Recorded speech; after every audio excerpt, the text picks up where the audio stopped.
Mr. Norberg, do you hear us? No. Do you hear us? Yes, I can. Okay, cool. So we are waiting for translation. One moment. Do you see us? Okay, I will say a few words about you, and then we will start, okay? Good. Okay. Наш следующий спикер это Our next speaker is Johan Norberg. He's the well-known Swedish economist who started his career in Sweden, working for organization protecting free market in Stockholm. After that, he worked in Belgium. He worked for New Europe organization. In his works and books, Mr. Norberg protects the idea of protecting globalism and capitalism as a global idea. His main book, which became bestseller in more than 2 languages, this is the book to protect global capitalism. You can get the copy of it at your memory sticks, and the idea is of the open world without borders for people, capitals, and businesses. That's what we'll discuss with Johan Norberg today, unfortunately via Skype. Mr. Norberg, are you ready? Yes. Okay. We are waiting for a speech. Thank you. Thank you.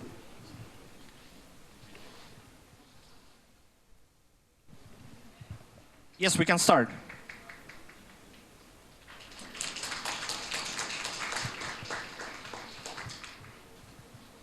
Thank you very much. It's an honor to be invited to this conference. I'm so sorry that I couldn't be there in person today because of health issues.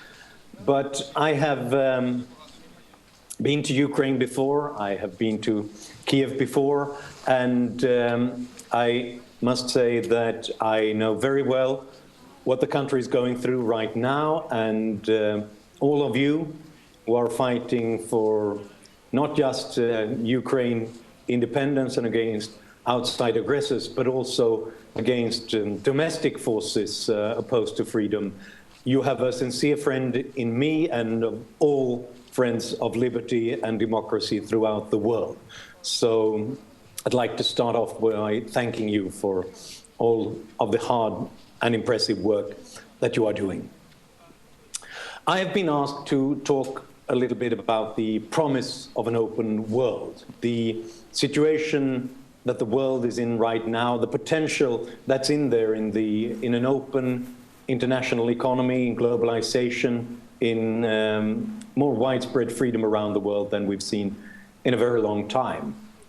We could say that it's about globalization and about global freedom generally, and the potential that that gives to all of us. I started to care about globalization and its relation to development and to freedom when I studied a country that had a shorter life expectancy than Ethiopia has right now, and has had more free poverty than sub-Saharan Africa does today. And this country was Sweden 150 years ago. My own country, Sweden, now one of the richest countries on the planet. And that shows you something important, that all the time when people ask why there is poverty, they ask the wrong question. Poverty does not need an explanation at all, because from the beginning we were all poor. What we need an explanation for is wealth. Why did some countries become wealthy and others didn't? A lot of people talk about redistributing the wealth that is already there, trying to share it in a more equitable way, the kind of wealth that we already have. But what had happened if we had redistributed all the resources in the world 150 years ago? Well, in that case, the per capita income around the world would have been around $800 per capita. The average person in the world would have been poorer than the average citizen of Zimbabwe today. If we had done the same thing in 1950, we would just have been a little bit poorer than Mozambique is today. So in other words, what we do need is not redistribution, not sharing the wealth that's out there. We need to create more wealth. And we can only do that by working smarter, by creating more than we did yesterday.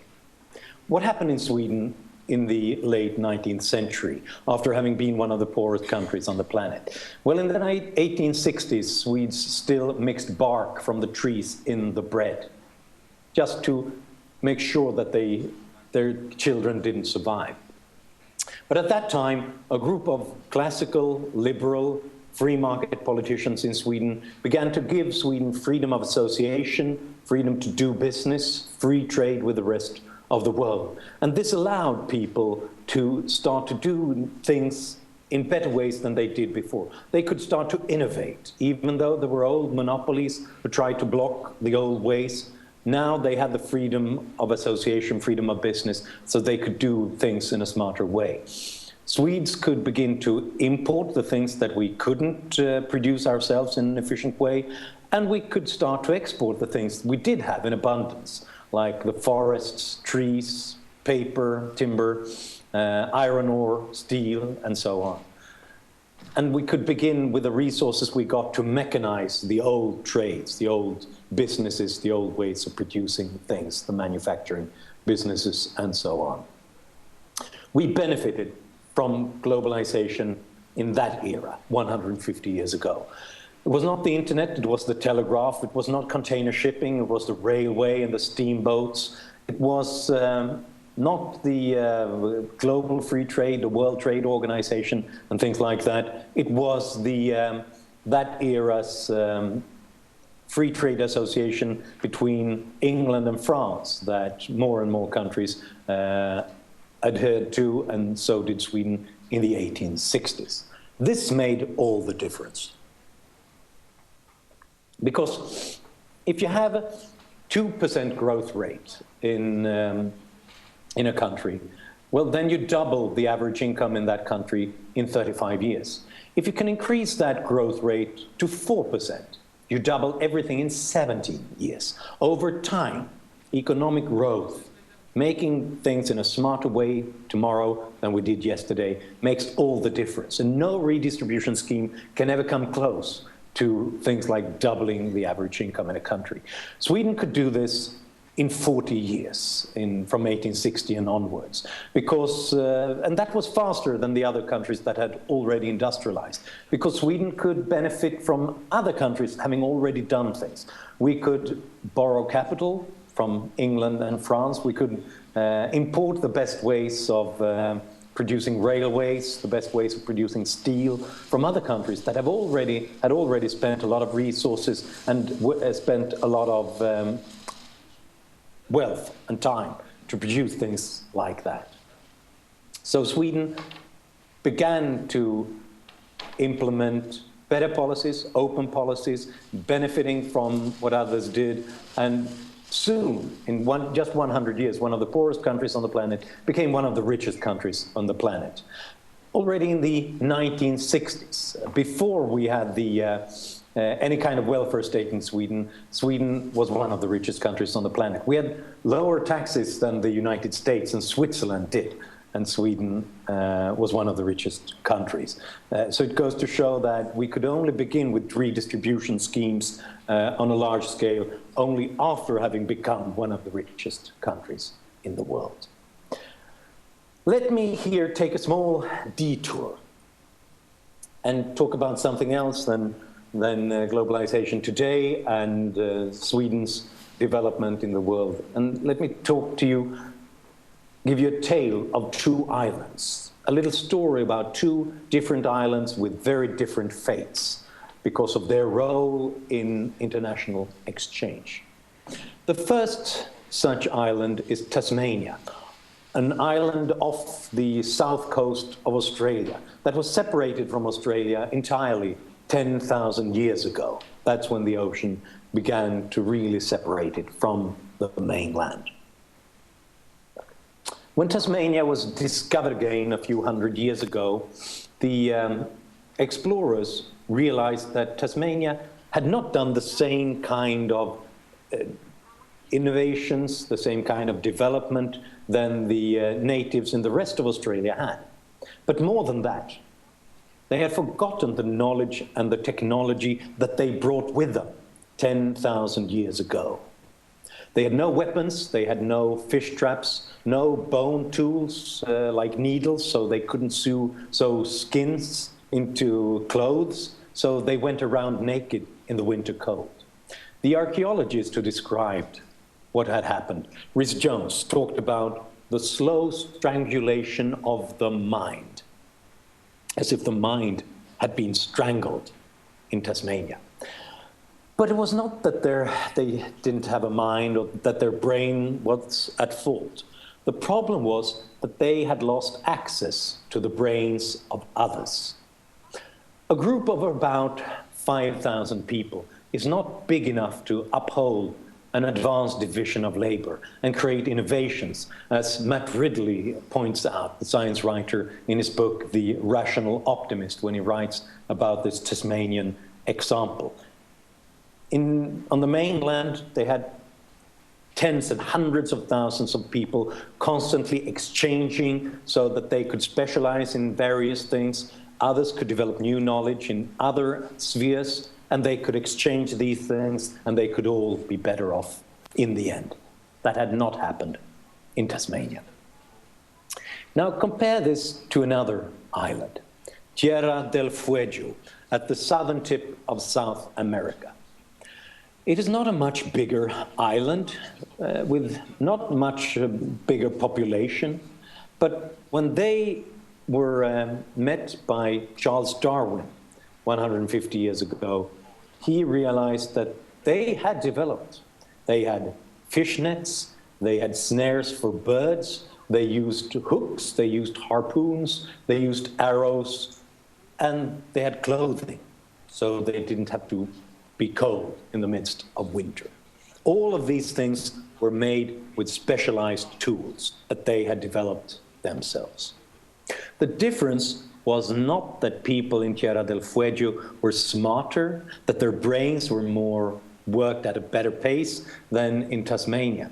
The difference was that they were in frequent contact with other people across the Strait of Magellan, exchanging and trading, because they had developed simple boats and canoes so that they could stay in constant touch with a bigger population. So they were constantly reminded of old skills, and they also picked up new innovations and new knowledge from a bigger population. So this, I think, is a very important tale of two different islands that tells you something about the international economy, about globalization, about open markets. Because open markets are not primarily about big businesses or about competition. It is about cooperation. It is about a way of finding a peaceful way of specializing, creating a division of labor, exchanging ideas, goods and services with other people. It is the first system that has allowed large-scale cooperation with strangers in a peaceful way.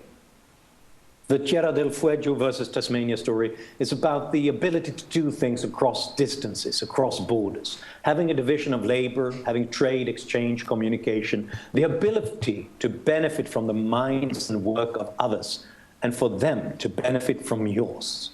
It's not to have your faith, your ideas, your life opportunities decided by the place where you were born, but an ability to make use of faith, the ideas, the opportunities that are in other places. And that is the most liberating idea that mankind has ever had.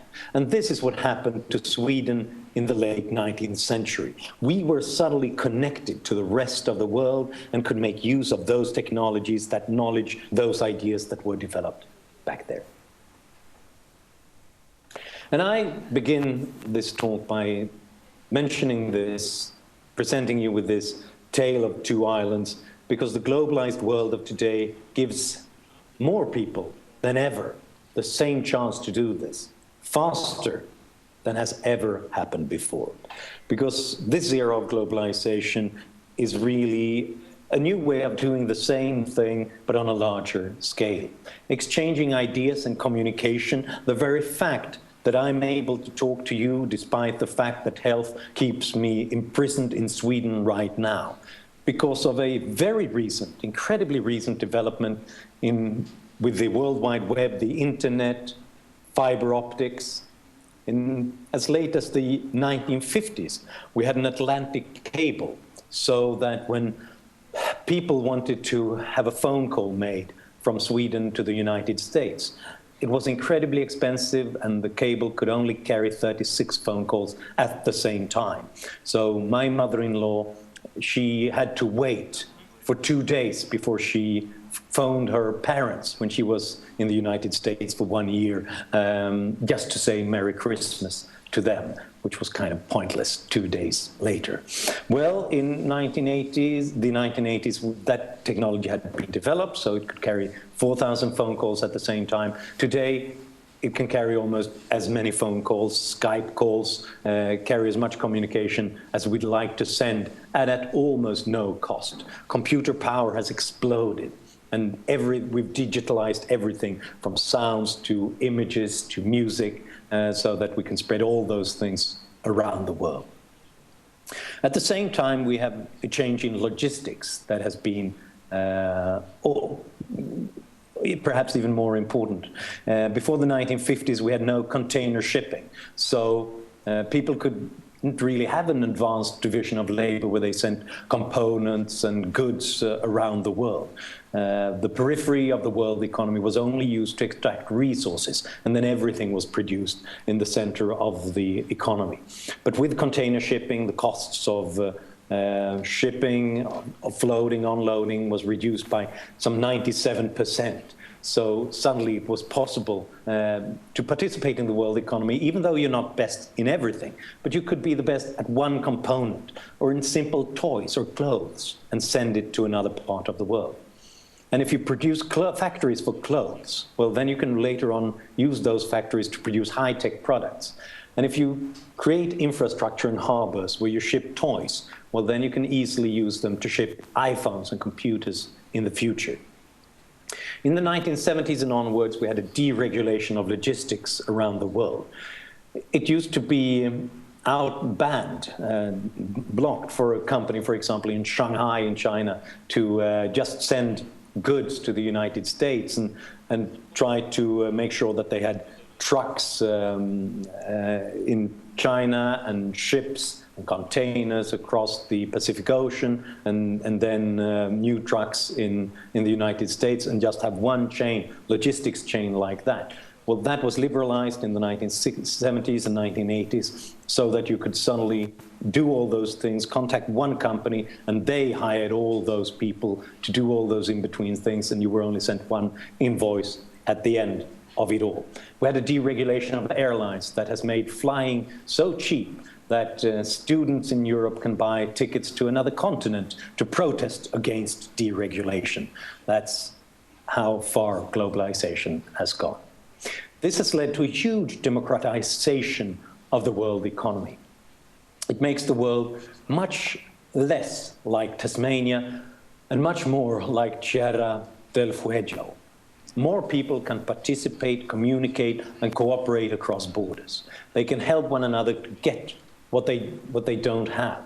It means that we can specialize in the areas where we are very good at doing something, and also improve what we do by learning from the best, by learning from others. And that's perhaps the most important thing, importing the best ideas and technologies that were developed by others. And that is why economies now can, if they make the right choices, improve much faster, develop much faster than we used to do. In the late 18th century and onwards, United Kingdom, Britain, doubled its average income in 70 years. Sweden could use some of those ideas, some of those technologies, so Sweden could do the same thing 100 years later in 40 years. Today, countries like Vietnam, like India, do the same thing in 10, 15 years, because they can use even more. They can access the latest knowledge, they can use that to improve their businesses, their research, their societies.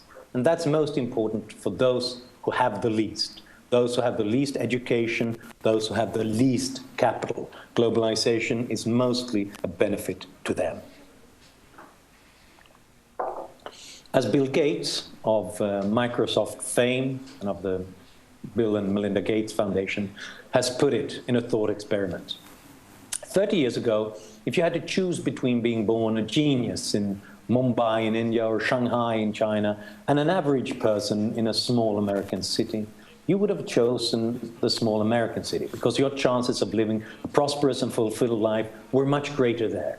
The access to education, to capital, to technology, to employment opportunities were much, much greater. Now, Gates says, I would much rather be a genius born in China and India than an average guy born in a small American city. And that's a democratization of the world. It means that more people than ever get a chance. It's more easy for capital, for technology, for knowledge to find talent and individuals around the world, wherever they hide, even though they traditionally, in the traditional sense, are born in the right place. So it gives them a greater chance. It means that the world doesn't waste people, talent, geniuses, as much as we did. The people who could have become the Bill Gateses of the world, or the Leonardo da Vinci's of the world, but whose talent were wasted, who'd never got a chance in a less globalized era. They suddenly have a chance. And in such a world, we should have convergence. That's the oldest economic theory there is, basically, that with countries that are poorer should, on average, grow faster than rich countries because they can use those ideas, that capital, that technology, to rapidly make progress. The only problem is that this economic theory wasn't correct. Nothing happened until the 1990s. Until the late 1990s, only 30% of low and middle income countries grew faster than the United States did. So something was wrong. And the thing that was wrong was that, first of all, globalization hadn't developed to such an extent yet, but also countries had not opened up to that globalization. People were stopped from using that information, those business opportunities, those opportunities for exchange, by despots, dictators, tariffs, barriers, and walls, and so on. But when these began to come down in the 1980s, in the 1990s, things began to change. As I said, until the late 1990s, only 30% of countries grew faster than the US.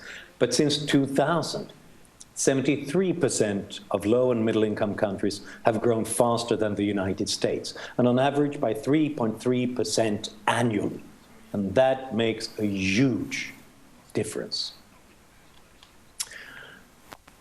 March 28th, 2012 was an important day in world history because that was the first time in modern history that low and middle income countries, countries that we used to call developing countries, were bigger in terms of economic production than the rich countries that we used to call the developed countries. From having been produced just 38% of world GDP 10 years ago, they were now bigger than the rich countries. And in a way, globalization is bigger than the Industrial Revolution that Britain and Sweden experienced 150 and 200 years ago. Because the Industrial Revolution, what was that? It was about 200 million people in Western Europe and North America who began to industrialize, and it took them a bit more than 50 years to double their average income. Well, today, only China and India alone, and they are not alone, but only those two countries alone have done the same thing 5 times faster with 10 times more people, with 2 billion people. In a way, therefore, it's 10 times more people, 5 times faster. 10 times 5 is 50. In a way, globalization, quantitatively speaking, is 50 times bigger than the Industrial Revolution. And we can see this in terms of living standards. We have never seen such a rapid increase in social and economic standards around the world. The United Nations have their Millennium Development Goals that they said, for example, in the proportion of people who live in extreme poverty around the world in 1990, that proportion should be halved until 2015. Well, the world didn't just reach that goal, it surpassed it big time. The world halved the extreme poverty rate and then halved it again. The latest statistics from the World Bank show that extreme poverty around the world was reduced from 37% in 1990 to 9.6% today, from 37 to less than 10% in just 25 years. Population around the world grew by 2 billion people, but the number of poor was reduced by 1.25 billion people. Under these 25 years when people have complained about the world, the lack of development, have complained about what free markets and neoliberal ideas have done around the world. Well, during those 25 years, 138,000 people were lifted out of extreme poverty every day. The chance of leading a long life free from poverty for a girl born today is now bigger than the chance of her having the chance of surviving until her 5th birthday in any other era. And this did not happen because of the United Nations or because of huge sums of development aid to developing countries. On the contrary, one of the few Millennium Development Goals that were not fulfilled was the idea that much more aid should be given to developing countries. It was not the countries that received the most aid that got the fastest improvement. It was the countries that liberalized their markets, who began to participate the most in the world economy, that made the most progress. So this relates to economic freedom, to liberalization, to globalization in 2 ways. The first way is that the countries that opened up the most made the most progress. We could see this because the first developing countries that began to make progress were the ones that began to open up. In the 1950s, it was Singapore and Hong Kong. In the 1960s and 70s, it was Taiwan and South Korea that began to liberalize their markets. In the 1980s, it was China that had just begun to liberalize. In 1991 and onwards, it was India that began to liberalize its markets. And in those places, not because it was a top-down development, it was not any kind of state-directed, state capitalist development that, for example, the Chinese leadership pretends it to be. On the contrary, if you read Nobel laureate Ronald Coase's last book, How China Became Capitalist, then you can see that the changes that took place in China in the late 1970s and 1980s were begun from a grassroots level, from people out in the local rural districts began to liberalize and privately, secretly privatizing the collective farms, and gave other families the right to produce what they wanted and keep the results. It was only after this had begun to succeed in a large scale that the Chinese leadership put the stamp of approval afterwards on these changes, on these reforms, and said that, okay, it's okay for other farms to do the same things and to begin to experiment with small businesses and so on. It happened because of a grassroots development from the bottom up, not because of top-down decisions.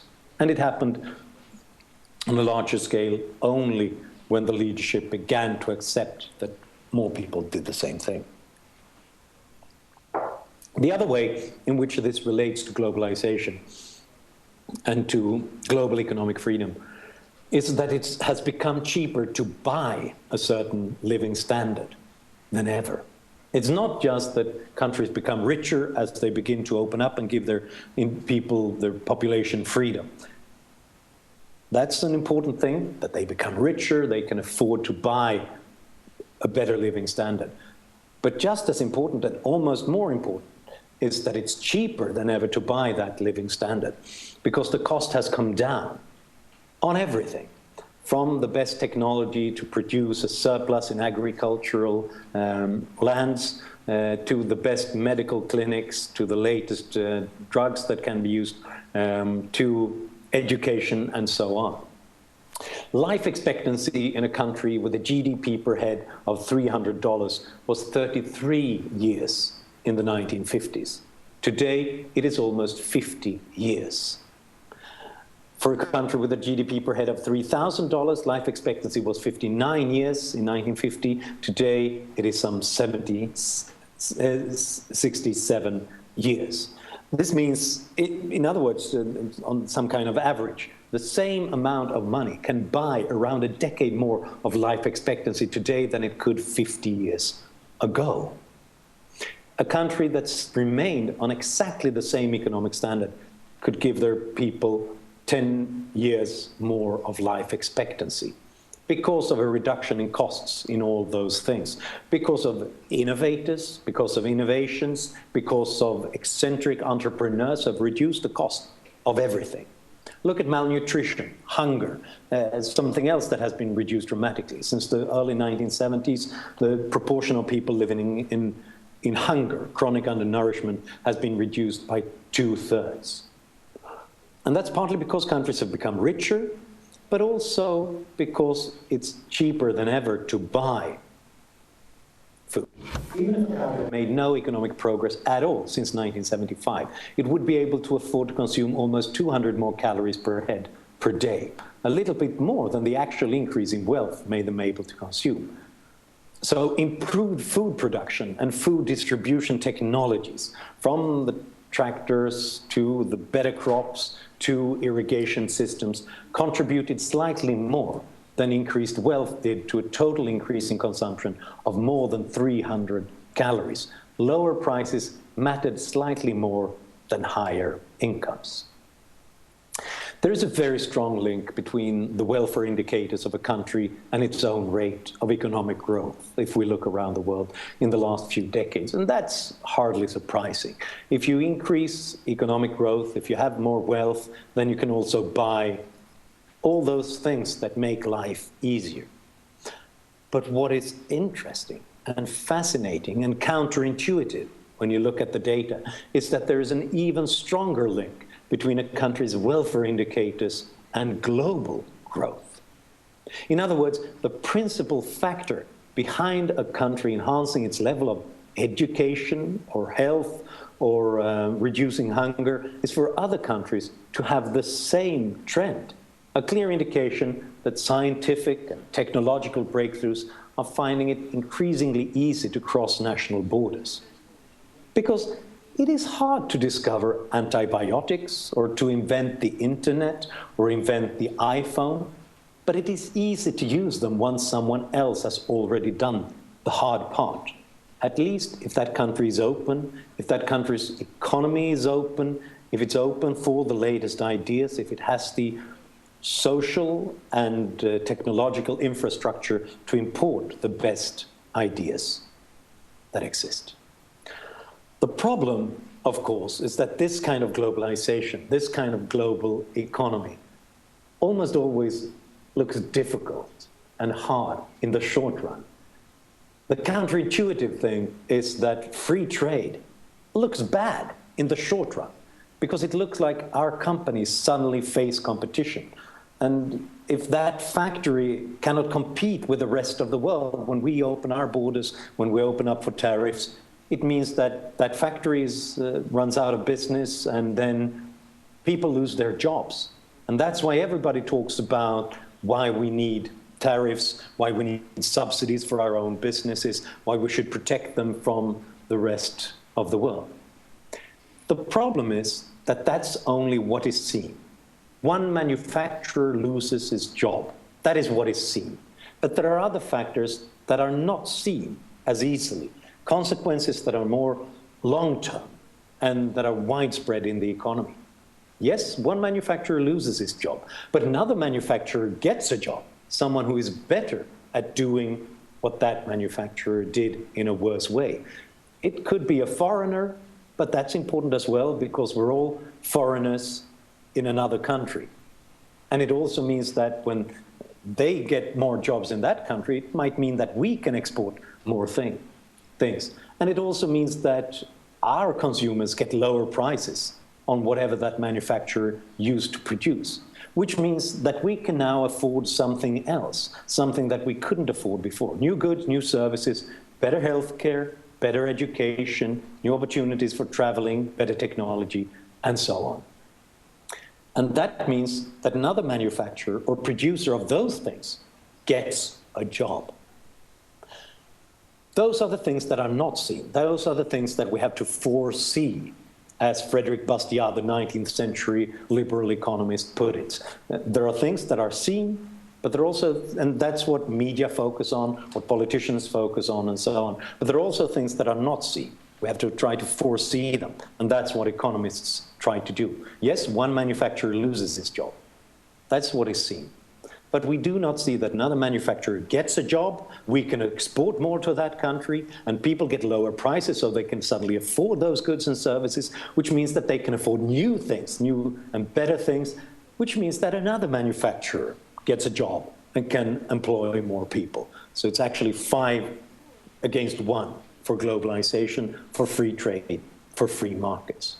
And it also means in the long run that our businesses, our economy will step up to the game and be better able to produce more things and compete in the world economy.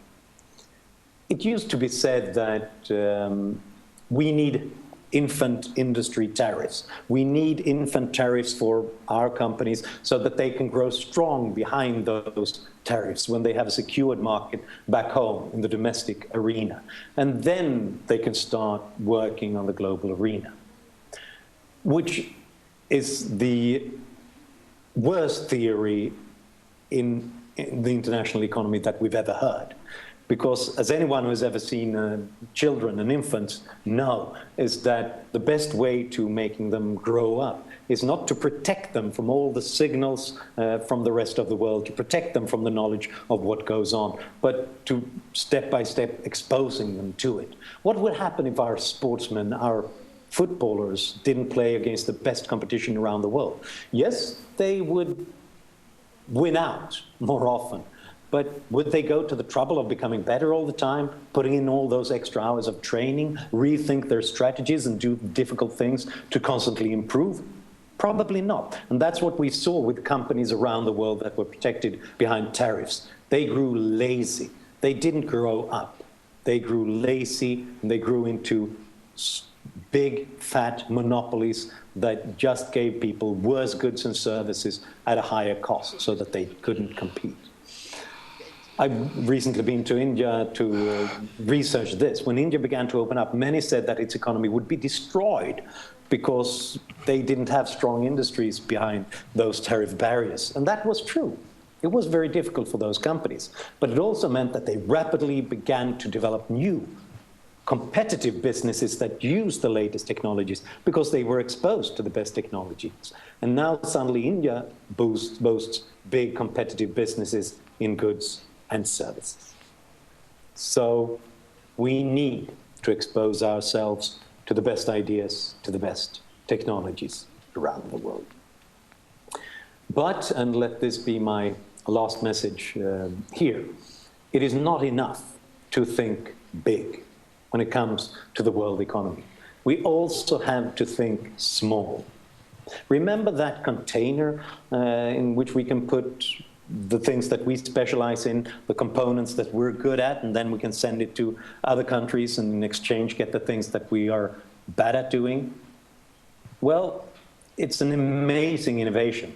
But what if domestic obstacles, corruption, tariffs, economic unfreedom stops people from using them? Just sending such a container from South Africa to Zimbabwe, and it's just a couple of meters, should take a couple of minutes across that border, costs people more in waiting times and in money than it would take to send it all the way from South Africa to Sweden, because of all those regulations, all that corruption in a country like Zimbabwe. We have to think about the domestic rules. We need rule of law, to make sure that people know what will happen in the future if they invest long-term in something. We need secure property rights so that people can use that property as collateral and to invest in it, so that they know that it pays off to work hard to invest in the long run.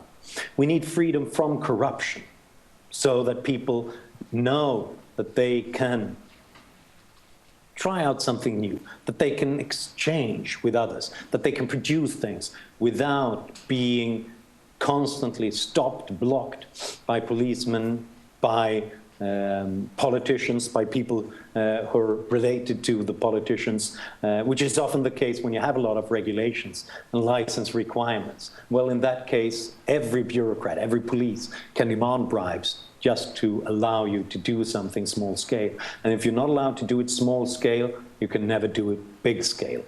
As they put it in the slums of Kenya, around Nairobi, it's not safe to carry money and cash around in the slums because there are too many policemen, and the policemen, they constantly extort you for bribes. If that is the case, well, then you can't do things large scale.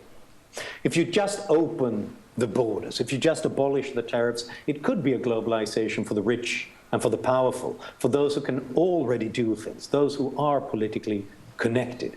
We also have to make sure that more people are empowered and get the chance to participate, so that anyone with a good idea can attract the capital, can attract the technology, can get the consumers, and can start doing things on a big time. And that's why we need to start with domestic reforms. I've traveled from one side of the world to the other, and I've looked at people who are in the deepest poverty, in the deepest misery. And they are not lazy, and some would have it. They are working so incredibly hard. It's not that they're lazy or that they have a lousy culture or lack of energy. They work incredibly hard, but they had to devote that energy to circumventing and avoiding the rules, the regulations, the corruption, the politicians, the bureaucrats. Their property is not registered, so they can't invest long-term. They have bad schools and unaccountable teachers, and they are not allowed any kind of freedom to choose. They're forced to go and find license requirements and avoid red tape just to have the smallest businesses they can. We need, for globalization, to have a real effort to push through domestic reforms and liberalization, which means, to sum it all up, globalization might be the greatest promise that the world has ever seen. It is a bigger force for good. It's a bigger option for raising economic and social living standards and liberating people from local chains. But it is a potential. It is not always an actual. Globalization, like charity, begins at home. The promise of an open world begins with the promise and the commitment that we make ourselves, what we do back home, the reforms that we fight for every day. That's where world development, that's where globalization starts. And for all the hard work that you are committed to, and that I know that you will be committed to pushing through reforms like that, liberalization like that, I am most grateful. Thank you so much for your interest. Thank you so much for inviting me today.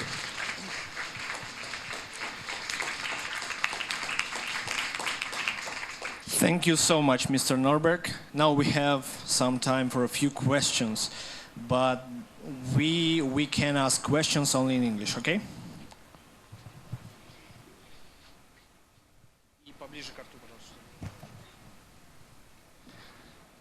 Mr. Norberg, thank you very much. The question is there some kind of edge of the liberalization? So the edge of the freedom of movement, freedom of trade, and you as an advocate of the liberalization, could you please tell some threats of this process, of the process of globalization?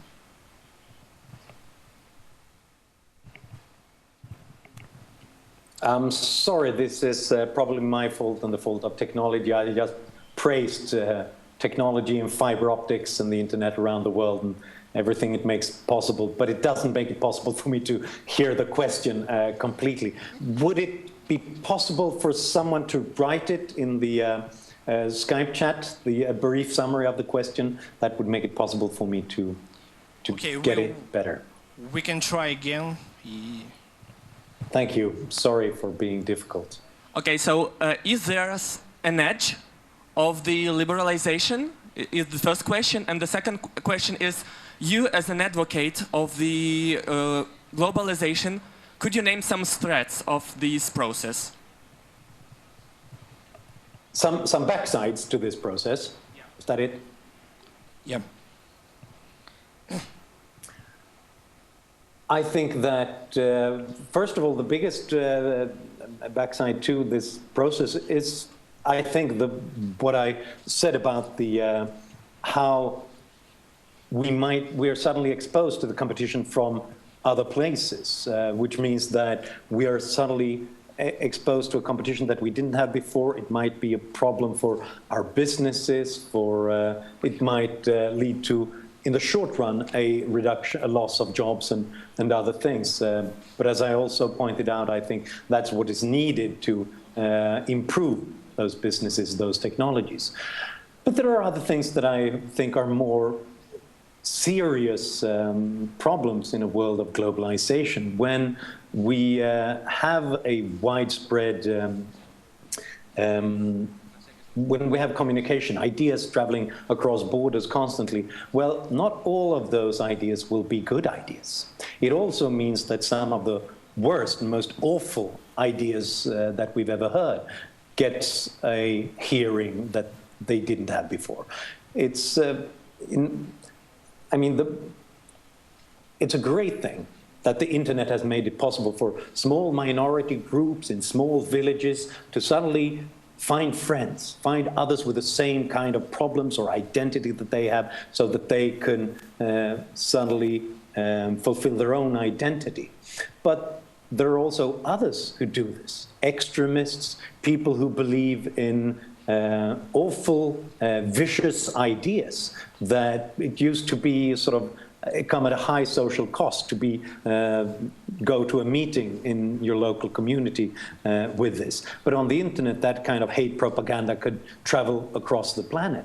And I think that's something that we can see with some instances of fundamentalist, Islamist, radicalism, terrorist ideas that where suddenly the most vicious individuals suddenly can expose the rest of the world to that kind of propaganda.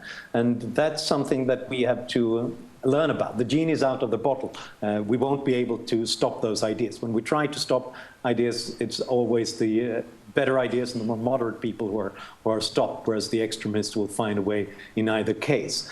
So we'll have to find a way of using globalization for the best ends rather than for worse ends. Maybe more questions? There was also a first question about liberal ideas that I think I missed or forgot. Okay, we will try again with another question.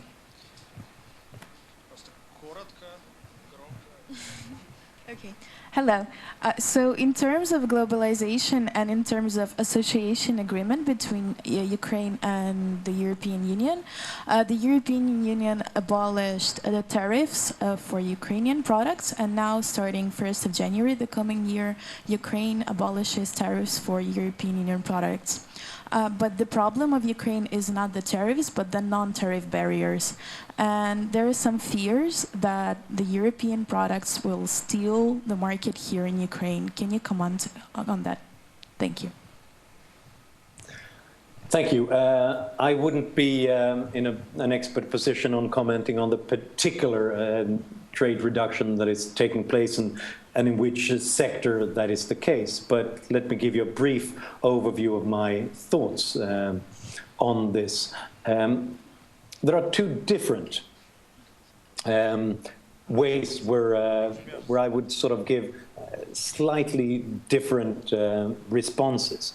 First of all, I would generally say that the risk that some of the local business will face competition and will be wrecked by foreign competition misses the point. I think that's creative destruction, not just destruction generally. It's creative destruction because it means that better companies that use technology in a better way and are better placed to produce goods and services at a low cost, that they suddenly get a chance in a country like Ukraine, which is incredibly important, first of all, for the consumers. And let's not forget that, as Adam Smith put it, we do not have the economy for producers. The goal of every kind of economy is the consumers and their living standards. If you can reduce the cost of what they get, in that case, it is a good thing.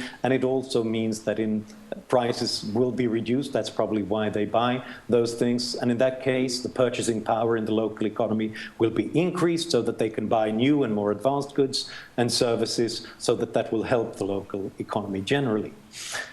But in the longer run, I also think it is not just worthwhile, it's incredibly important to local businesses to be exposed to that kind of competition, because that's the only way in which they will be exposed to better ideas, will be forced to increase their level of management, of distribution, of logistics, implementing new technologies so that they could be better in the future. There are two examples of two countries that decided in the early 1980s that they wanted to be world leaders when it came to communications technologies. In that era, it was fax machines. It was Brazil and it was Taiwan. And they choose two very different approaches. Brazil chose to implement high tariff barriers behind which they would protect their companies so that they would win the global market. In Taiwan, they did the opposite. They abolished the trade barriers so that their companies would be exposed to the best competition from other places, which meant that in the long run, the Brazilian industry was destroyed because they didn't ever care about investing in new technologies. But the Taiwanese industry grew to be world competitive and dominated the world because they were exposed to that competition. So I think that opening up to other places is the best thing that you can do for your own economy. Okay, thank you. One more question.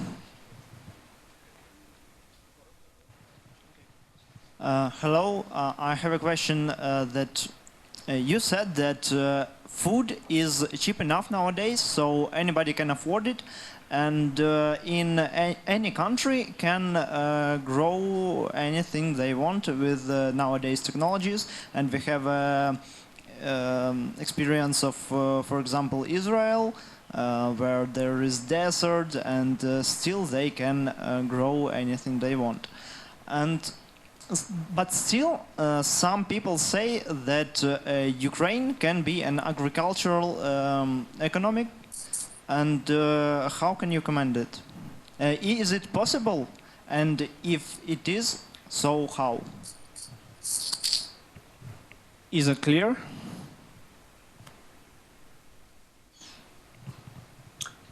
I think I only heard every sort of third word there for technological reasons, but I think I'm getting a summary of it in written form right now, and then I'll be able to respond to this. I'm sorry for this trouble, but I think that, well, I mean, we should have some sort of negative aspect of me not being there at all, at least. So we'll see if we get a summary of this here. And if not, I'll just talk about something else that I came to think of. Okay. Maybe we'll try again. Okay. Or perhaps while we're waiting for that, we could get another question in meanwhile. Another question? I can repeat the before question. Our time runs out. I can repeat the question if you will. So, if food is cheap, so some people say that Ukraine can be agricultural economic. But how can it be in a globalized world? Is it possible to be agricultural economy? Okay, we'll have another question. Yes, I'm waiting for a summary here. It's not your fault, it's the technology that seems to be a little bit weird. But you know, remember those days when the transatlantic cable only carried 40 phone calls at the same time? What happens when you're 1,000 individuals who'd like to we are writing this question. It was a question about agricultural development. If it's possible to be in, if I get the question right, stay in a kind of farm, an agricultural economy in the long run, if that is the case. I think that, in a way, that might make sense if you have the kind of natural and the climate setting for being very productive when it comes to agriculture. That's definitely a way of being an important player in the global arena. And I would think that Ukraine is an example of that, where the natural circumstances are very good for agriculture. Traditionally, in the late 19th century, Sweden used to import, well, basically we got our bread from the Ukrainian fields. So I think that's possible, but it also means that you have to step it up technologically. It can't be the old, same kind of agriculture systems that we used to have. We need the better crops, bioengineered crops, we need better technologies, better irrigation systems, and so on, to be able to do it. But yes, we'll always need food, and that's an important staple in the world economy as well, in the long run.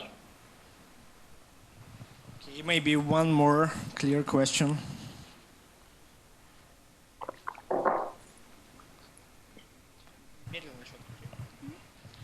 Thank you for your lecture. I got a strong feeling that you preached to the converted. I think everyone here agrees with all the points you made.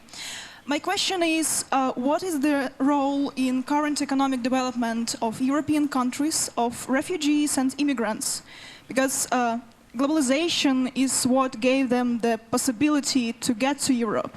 So what's the role? If it's positive, how do we convince people that it is positive? Because right now there is a rise of nationalistic parties and movements. How do you deal with this? Thank you. Well, that is a very good question, and unfortunately it's such a good question that it will be difficult for me to answer it in a short period, because this is obviously the big debate that we're having in Western Europe right now. It is correct that that kind of immigration is a result of globalization in many ways. It's easier to travel across borders, but also easier to get information across about different living standards, opportunities in other places, and so on. And that's the thing we can see. People who have left all their belongings behind them, lost everything. They still have their cell phones. And the first thing they do when they come to Sweden from Syria or Afghanistan is that they contact their relatives and talk about, first of all, relatives who already live there, but also to get information back there.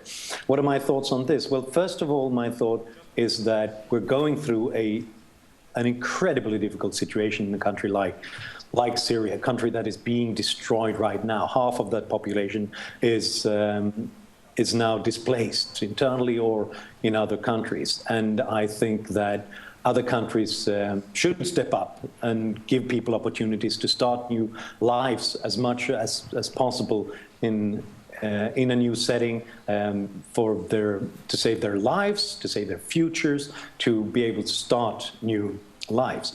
But it has also created big difficulties. The numbers are so large, and as you've mentioned, we've seen the rise of nationalist parties who would rather block the borders entirely. And what I think is the problem here is that the European systems, and specifically the welfare systems in Europe, are not really developed to such an extent that it's possible to increase the population at such a dramatic scale that we are doing right now. It's more focused on security, stability, and also giving people lots of benefits if they don't work, which creates huge difficulties if we get more people into that system. And what we can see is that the European welfare states and the nationalist parties and so on, what they are now saying often is that, look, we'd like to give people the best accommodation possible. Good, new, decent homes. We'd like to give them healthcare, dentistry. We'd like to give them benefits. And, oh gosh, all of this is so incredibly expensive that we can't afford it. So you'd better go back to the war. That's really the awful choice that they are facing in many places. I think that European countries could do more, should do much more to be less generous in the welfare systems, in the benefit systems, and at the same time opening up our labor markets, reducing minimum wage requirements, reducing labor security systems that makes it incredibly hard if you have less education, if you don't know the language and so on, to get into that economy. If people could do that, if they came here not because we have a generous welfare system, but because they really needed a new chance to lead a new life. And we gave them the chance to lead a good life and to work hard at doing it. Then I think that we would also be able to accept more people, and I think that we would see less of an influence to these nationalist parties. So again, globalization, like charity, begins at home with our own decisions. Thank you so much, Mr. Norberg. Maybe one more short question. No one? Okay. Thank you so much, Mr. Norberg, for your lecture. I hope we will see you someday in Kyiv eventually. Thanks. Thank you.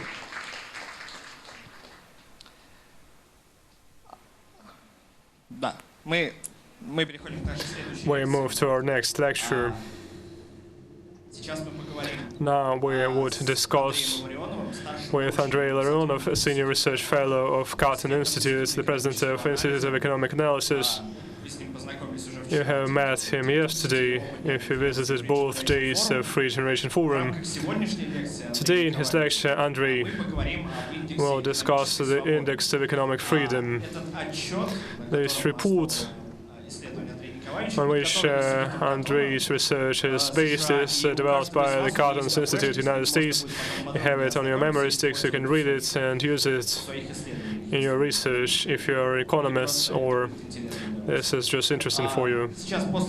Now, after a quick 1-minute technical pause, we will have a discussion with Andrei. Don't leave, please.